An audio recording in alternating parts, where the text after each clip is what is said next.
Quando a gente pensa, não é, a questão dos fundamentos das psicologias e psicoterapias fenomenológicas existenciais, né, da gestalterapia, da abordagem rogeriana, da abordagem gestáltica, de um modo geral, né, é importante a gente considerar a sua característica fundamental. Né? A característica fundamental das abordagens fenomenológicas existenciais, né, é que elas entendem e privilegiam o modo ontológico de nós sermos, quer dizer, o modo fenomenológico existencial de nós sermos, que é o modo de sermos de onde continuamente nós emergimos enquanto existência. Né? Privilegiar o modo fenomenológico existencial de nós sermos, não é? É privilegiar o modo pré-teórico, o modo pré-reflexivo de nós sermos. Em específico, o modo de sermos da ação.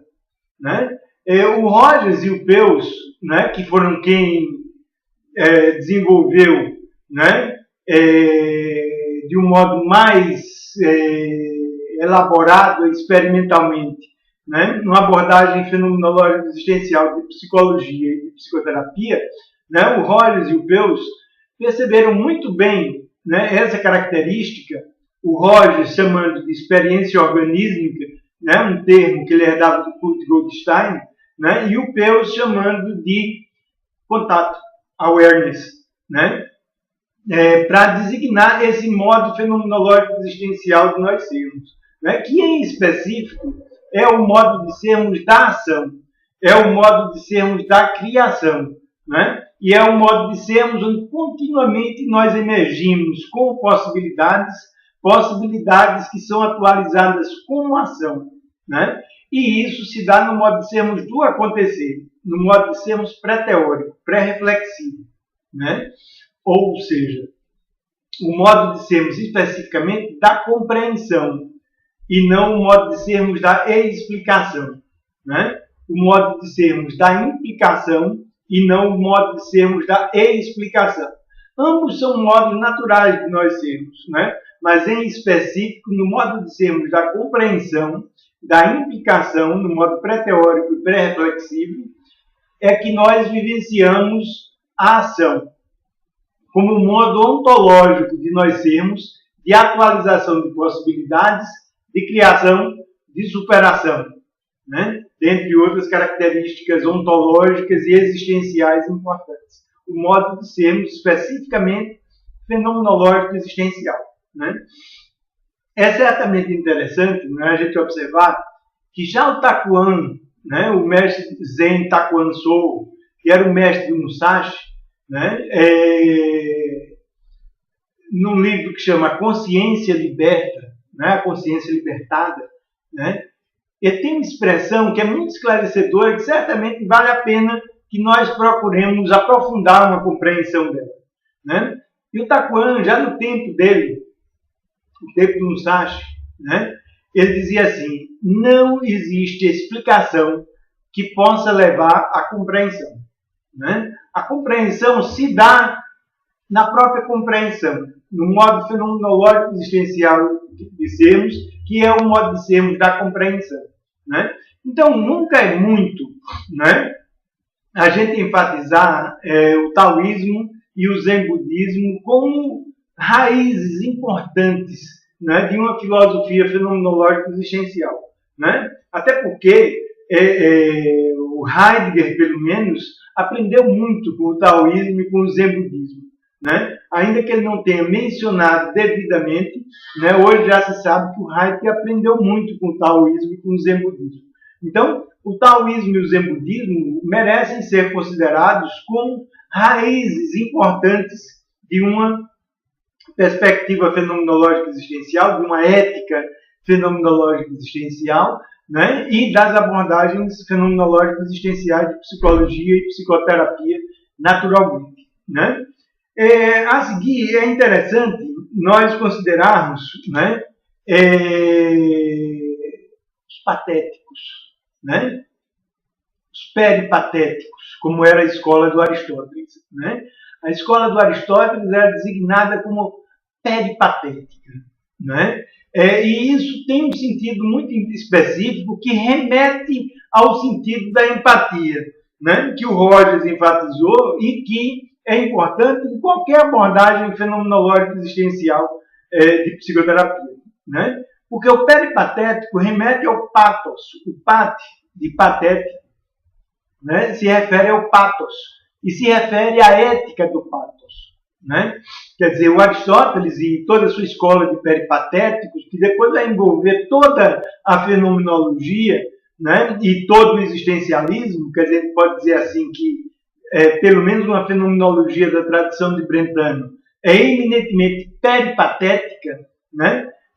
Na medida em que o termo peripatético remete à ética do pathos. E o pathos é exatamente o modo emocionado de nós sermos. Emocionado no sentido de moção, no sentido de movimento, no sentido de ação, no sentido de emoção. É o modo emocionado de nós sermos, né? No sentido natural, de que é o modo de sermos a emoção. A emoção existe nesse modo pático de sermos, nesse modo patético de sermos, né?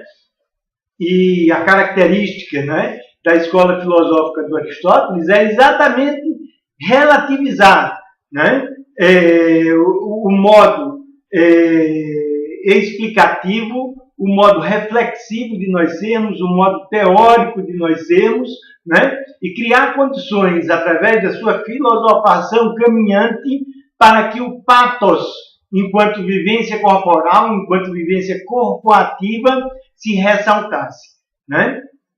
Quer dizer, a ética do pathos é exatamente esse privilegiamento, né, da vivência pática, que é a vivência fenomenológico-existencial, né, inclusive com sua característica experimental, né?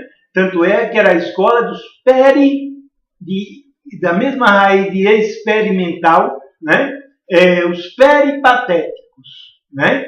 Ou seja, que viviam a experiência e a experimentação do pathos como método de filosofação, né? O Aristóteles, dentro da tradição da filosofia grega, né, e da tradição da filosofia oriental, é o grande precursor da fenomenologia e do existencialismo, na medida em que ele cria essa perspectiva de uma experiência e de uma experimentação do pathos, né, que é eminentemente empírica e que ele já define como um empirismo da consciência, né? A vivência imediata da consciência, que vai depois ser entendida como a consciência pré-reflexiva, né? Sucessivamente, né, no desenvolvimento das abordagens fenomenológicas existenciais, né, existe uma contribuição, né, muito importante de toda a arte do Renascimento, né, e da filosofia humanista do Renascimento, né? Humanismo significa exatamente fenomenológico, né? Pelo menos num certo sentido muito importante. Psicologia humanista quer dizer psicologia fenomenológica, né? Porque o humanismo remete, né, num primeiro momento, aos filósofos humanistas, né, do século XIX e do século XX, né, que privilegiavam a experiência humana, né? E esses filósofos humanistas, que eram principalmente o Nietzsche, que eram o Brentano, que eram o Dilthey, né, os fenomenólogos, de um modo geral, os existencialistas, de um modo geral, né, são humanistas num sentido muito particular e específico. Ou seja, no sentido que eles buscam resgatar o valor da experiência humana. São humanistas por isso, né?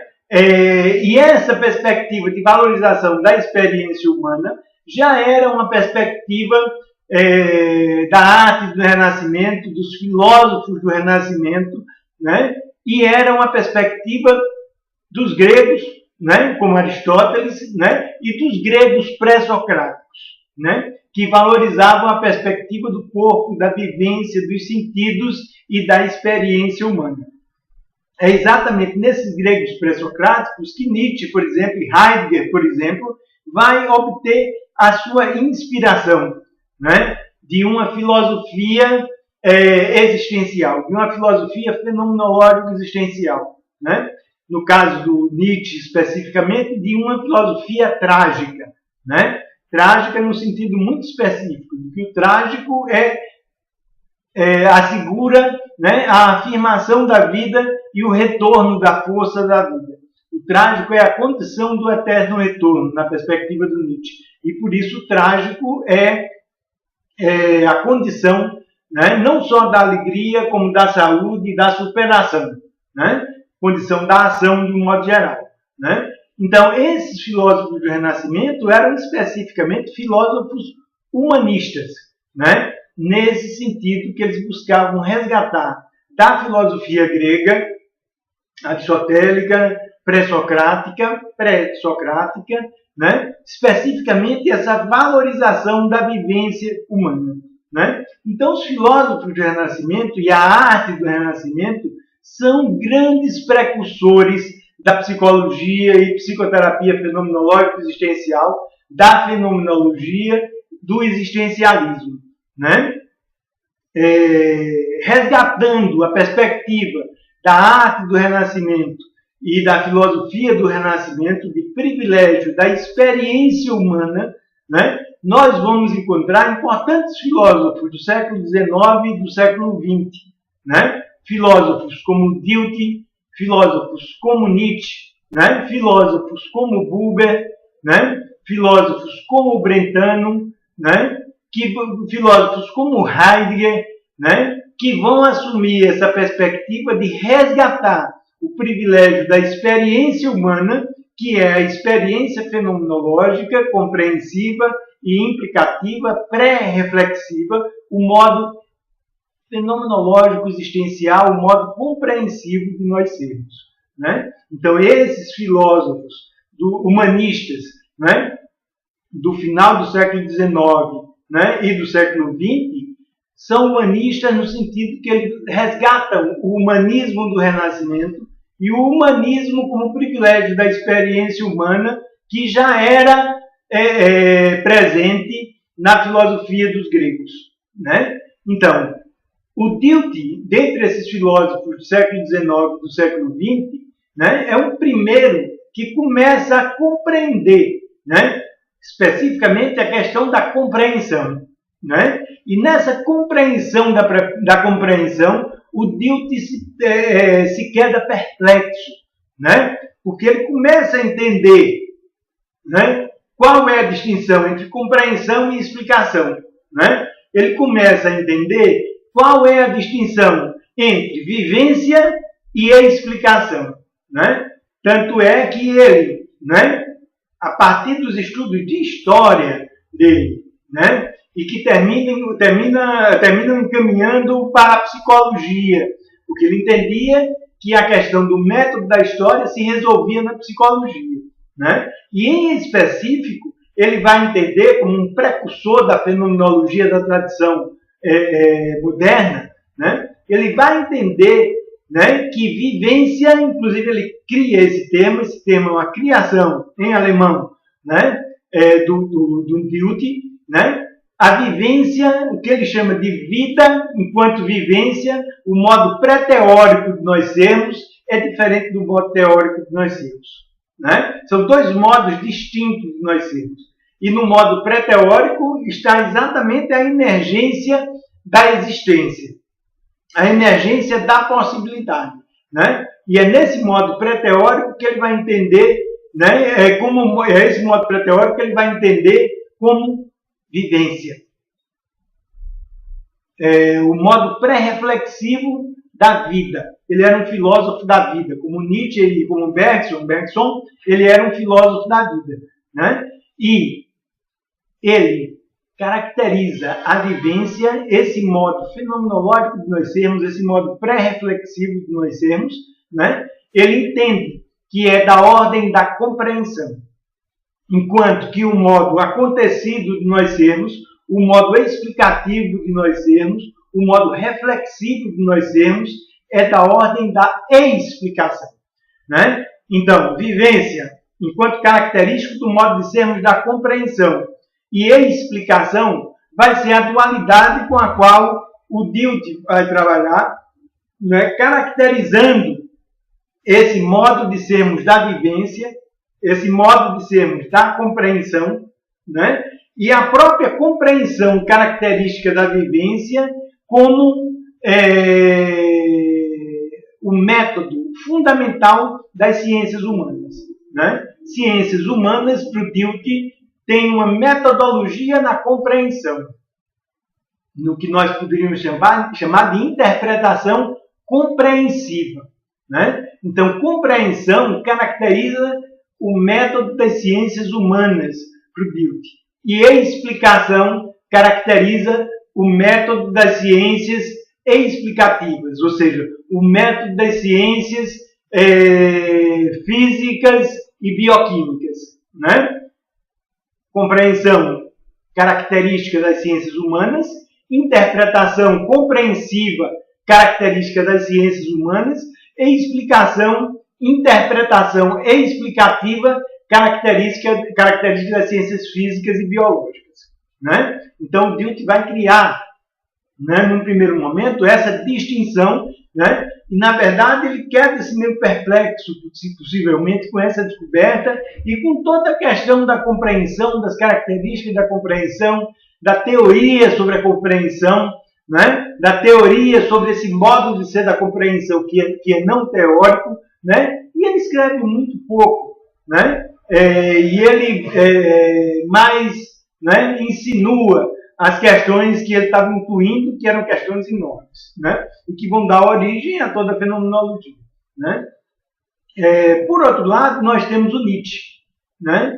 O Nietzsche é um grande precursor, talvez o maior deles, né, das abordagens fenomenológicas existenciais. Aliás, o Rolomei, especificamente, o Rolomei ou o Maslow, agora não... o Abraham Maslow, né? Agora não estou bem lembrado qual. Né? Mas no livro Existência, né, eles atribuem ao Nietzsche o principal papel, né, como um fundamentador das psicologias e psicoterapias fenomenológicas existenciais.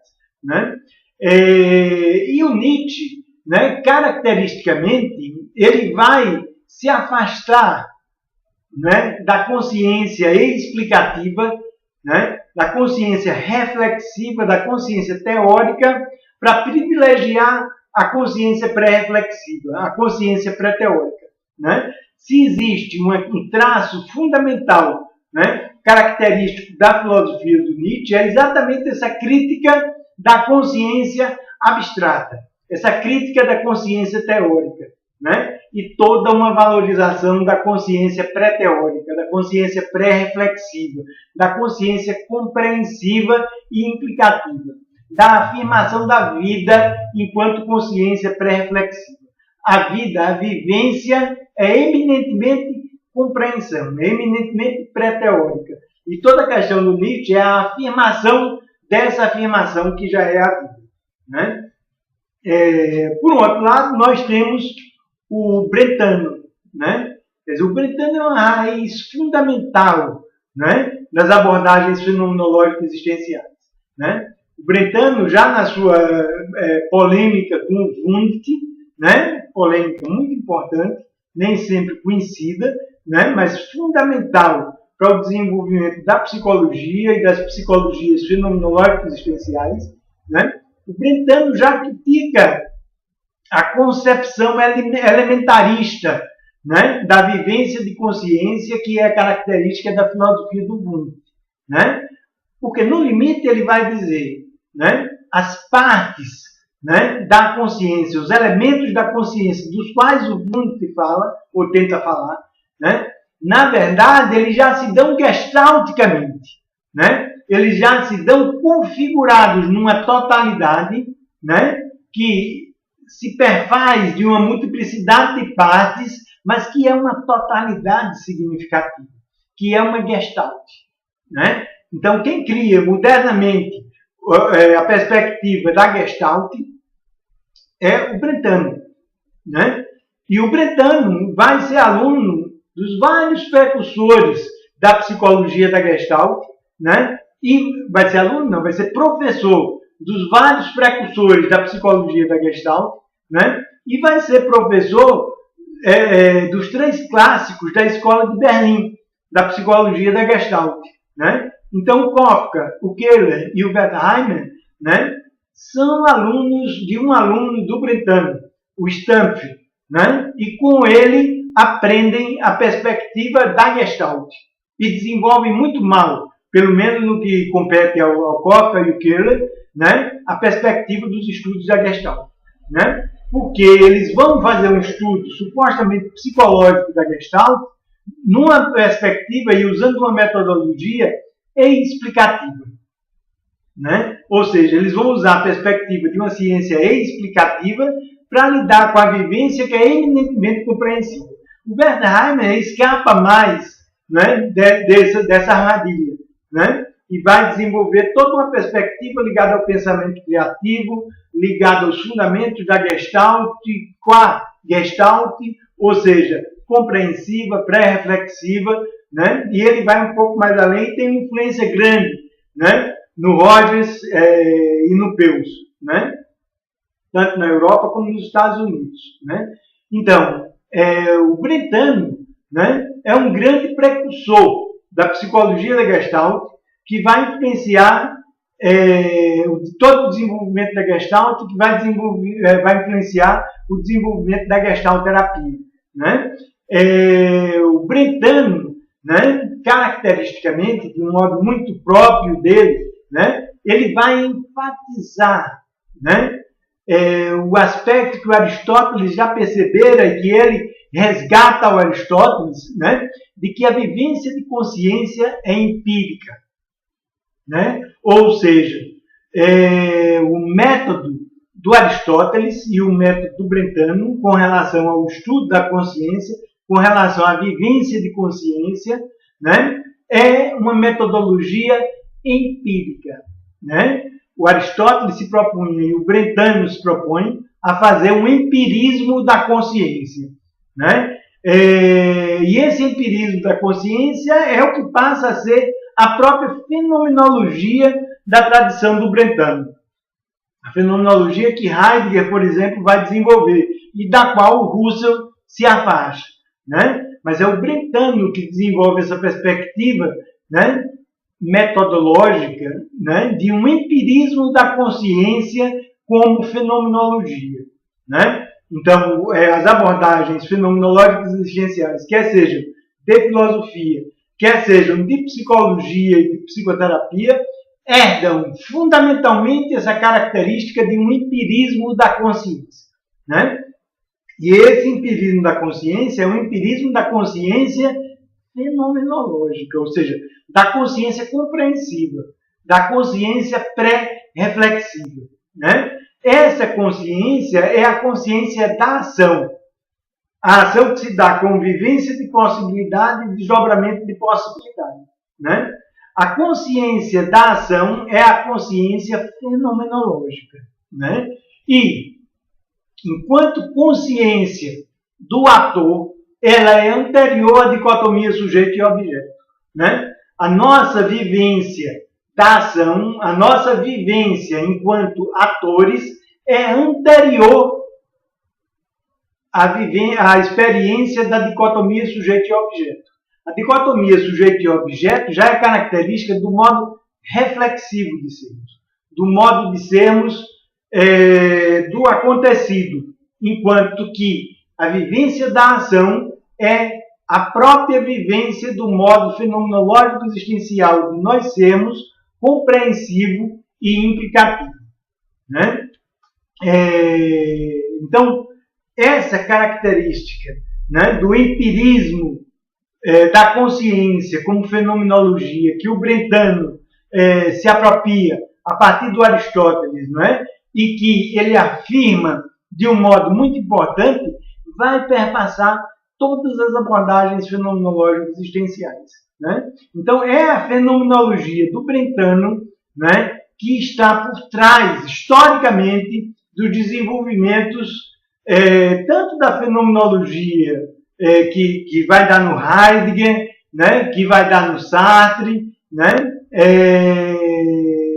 e que constitui esse fundamento, né? Tanto da fenomenologia como das abordagens fenomenológico-existenciais de psicologia e de psicoterapia, né? Da fenomenologia como um empirismo da consciência, como um empirismo da ação, como um empirismo do ator, né? Então, existe, portanto, né, toda uma linha que vem desde os filósofos gregos pré-socráticos, que passa por Aristóteles, né, que passa pela filosofia do Renascimento e que cai nos filósofos fenomenológicos existenciais humanistas do século XIX e do século XX, que desenvolvem a fenomenologia moderna, caracteristicamente a fenomenologia da tradição de Brentano, né?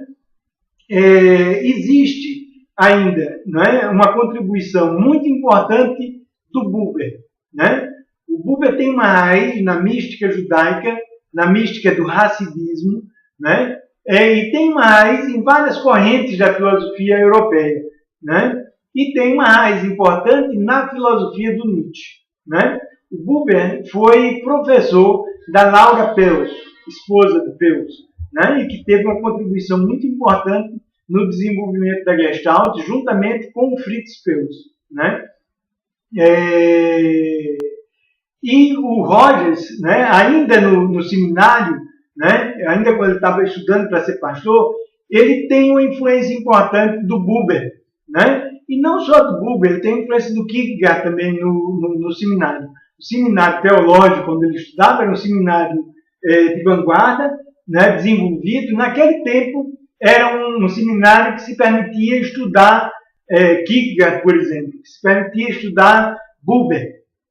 E o Rogers tem um contato com o Buber ainda, né, no seminário, né? E o Buber tem uma influência decisiva no desenvolvimento da abordagem, tanto da Gestalt, como no desenvolvimento da abordagem rogeriana, né? O Buber, caracteristicamente, né, marca, né, certas características dessas abordagens, né, que tem a ver com toda a questão do dialógico, né, que ainda não está tematizada pela filosofia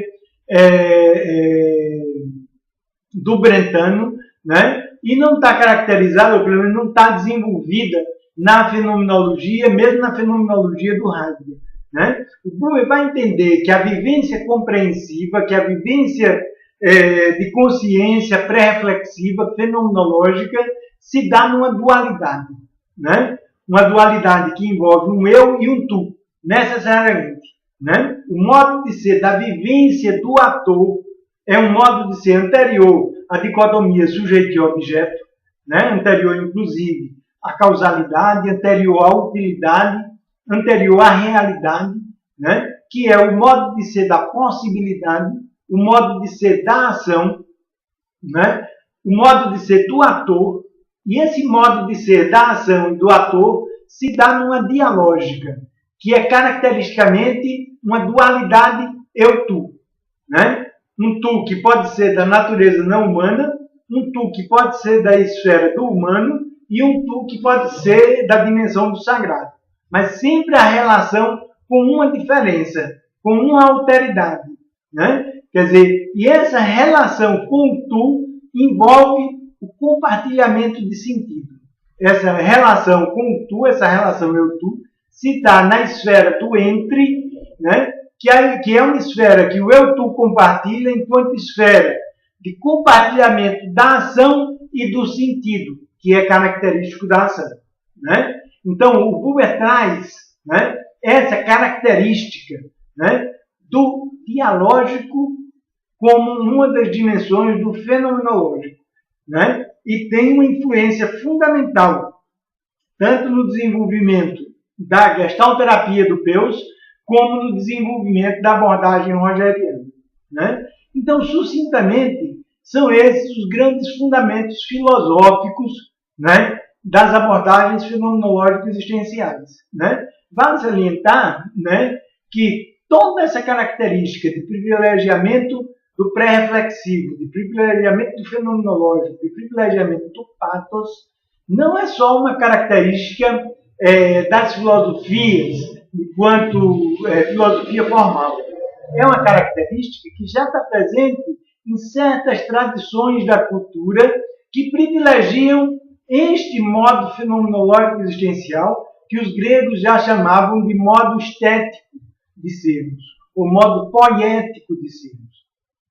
Certas perspectivas pré-socráticas, né, da cultura grega, agora não só da filosofia, mas da própria cultura, já privilegiavam, né, esta vivência do modo fenomenológico existencial de sermos. Culturalmente, são também perspectivas do Renascimento, né, que se caracterizam por esse privilégio do fenomenológico, da experiência humana, né, do humanismo enquanto valorização, não do teórico, não do dogmático, mas como característico da experiência humana, da vivência pré-reflexiva humana, né, da vivência pré-teórica. Né? E todos os povos, né, tanto povos europeus como povos mais modernamente, povos africanos, povos indígenas, né, têm esse traço de privilégio do estético, de privilégio do fenomenológico existencial, de privilégio desse modo de sermos da ação. E convergem na constituição das abordagens de psicologia e de psicoterapia fenomenológica existencial. Né? Por último, e não menos importante, nós não podemos esquecer a influência do expressionismo. Né? O expressionismo, enquanto movimento artístico que surge na Europa desde o século XIX e entra no século XX e chega até os nossos dias, né? O expressionismo é eminentemente fenomenológico existencial. Né? E o expressionismo tem essa característica, ele parece inclusive muito influenciado pela filosofia da vida, pelas filosofias do Goethe e pela filosofia do Nietzsche. Né? E cuida, enquanto método de produção artística, de privilegiar a vivência, né? De privilegiar a compreensão, o modo compreensivo de sermos. Né? Mas não só de privilegiar, de concentrar esse modo pré-reflexivo de nós sermos, né? O artista concentrar a sua inspiração, né? Como uma pantera que contrai os músculos, como uma mola que é contraída, né? E que num gesto, né? E que num bote, no caso da pantera, expressa a sua vivência. Né? Então o artista é performático, expressionista, né? Ele visava essa concentração da experiência, da vivência fenomenológica, né? E, num momento ótimo, ele expressava essa vivência num gesto performático, numa performance na qual ele produzia a obra de arte. Né? E isso se deu tanto no teatro, como na pintura, como no cinema, como na dança, como na arquitetura, né? E em todos os ramos da arte se desenvolveu uma arte expressionista, né? Que visava não o privilégio do objeto, o privilégio da realidade, mas o privilégio da vivência. O privilégio da vivência de possibilidade e o gesto performático como um gesto de ação na criação da obra de arte. Então, Peus participou de teatro expressionista, né, ainda na Alemanha, de um modo muito intenso, desde a adolescência. Né? E guarda, de um modo muito forte, a perspectiva do expressionismo. Né?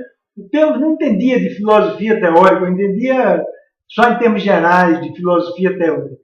Né? O Peus entende principalmente, né, uma perspectiva avançada de fenomenologia existencial no teatro expressionista. Porque o teatro expressionista abre a possibilidade, né, de uma metodologia, né, fenomenológica e existencial de ponta. Uma fenomenologia existencial da ação.